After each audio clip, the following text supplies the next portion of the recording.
శ్రీకృష్ణుడు భీమసేనుణ్ణి రేకెత్తించే మాటలు అన్నాడు.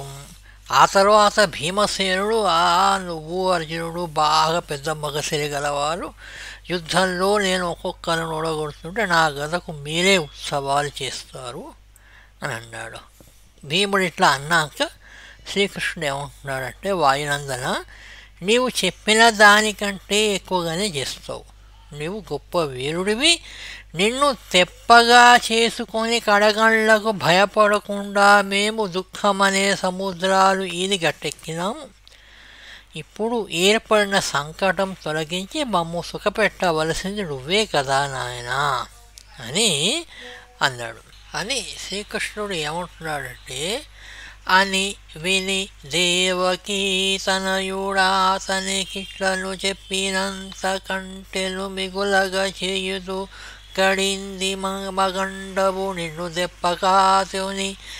దెప్పగాగుని పలుమారు నా పదలకున్ భయముందక దుఃఖవార్సులీ దినము మమునెల్ల నిక్కొరత దీర్ఘ సుఖాత్ముల చేయు పావని అంటే వాయునందన, పవనసుతార, గుణరత్న నిధి అయిన భీమా, నేను ఇప్పుడే కురుసభకు వెళ్తాను అని చెప్పుకుంటూ, ఇదే పోయద కౌరవ్యుల బదనికి రాపలికి సంధి వాటించెద నాకది యొప్పదే కాని తుదిం కుదిరింతకు నీవ కావే గుణరత్ననిధి. సద్గుణాలన్నీ ఉన్నటువంటి గుణరత్ననిధి, ఇగో ఇప్పుడే నేను కౌరవుల సభకు పోతాను, కానీ పాకానికి వచ్చేటట్లు వారితో మాట్లాడి సంధి పొదిగేటట్లు నేను చూస్తాను. అట్లా యత్నించడం నాకు సమ్మతమే. ఒకవేళ సంధి కుదరని పక్షంలో మాకు అన్నింటికీ ఆధారం నీవే సుమా అని భీముణ్ణి రణరంగానికి కూడా పుసిగొలుపుతున్నాడు. ఇది ఎట్లాగూ పొసగని సంధి అని శ్రీకృష్ణుడు చెప్పకనే చెప్పినాడు. చెప్పగలయంత పట్టును చెప్పని కజాత శత్రుండు వింటివి వాసెరంగు మాకు నెల్లను పలుకంగా మాటలుండు గలవే అయిలను చెప్పెదగన్నయంత. అజాతశత్రుడు ధర్మరాజు నీకు అంటే ధర్మనందనుడు నీకు చెప్పవలసినదంతా చెప్పాడు. ఆయన మాటలన్నింటినీ నీవు విన్నావు. ప్రత్యేకంగా మేము చెప్పవలసిన మాటలు లేవు. అయినా నాకు తోచిన మాటలు చెప్పుతాను విను. ధృతరాష్ట్రుండతి లోభదూషితుడు ధాత్రీభాగమీ నేర్చునే సుతుడు కష్టుడు సంధియేలయగునంచున్మున్నయ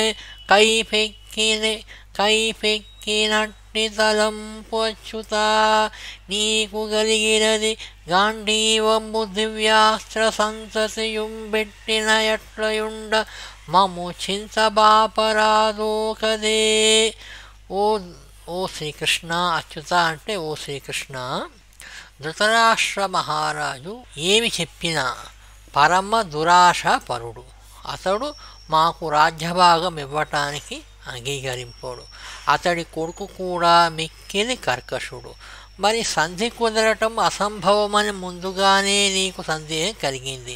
నా గాంధీవం దివ్యబాణ పరంపర పనిమాని ఊరక ఉన్న చోటనే ఉండగా మేము ఏ విచారం లేకుండా ఉండే మార్గం చూపించలేవా అంటే, అర్జునుడు గూఢాభిమాని, ధృతరాష్ట్రుడు దుర్యోధనుడు సంధి పడనీయరని అతని యొక్క దృఢ విశ్వాసం.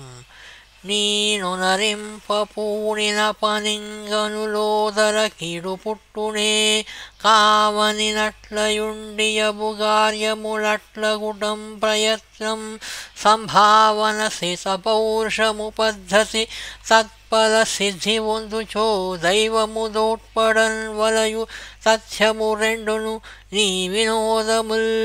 అంటే స్వామి, నీవు చేయనించిన పనికి హాని ఎప్పుడూ కలగదు. కొన్ని పనులు ఫలించినట్లే ముందు కనిపించినా చివరకు ఫలిస్తాయి.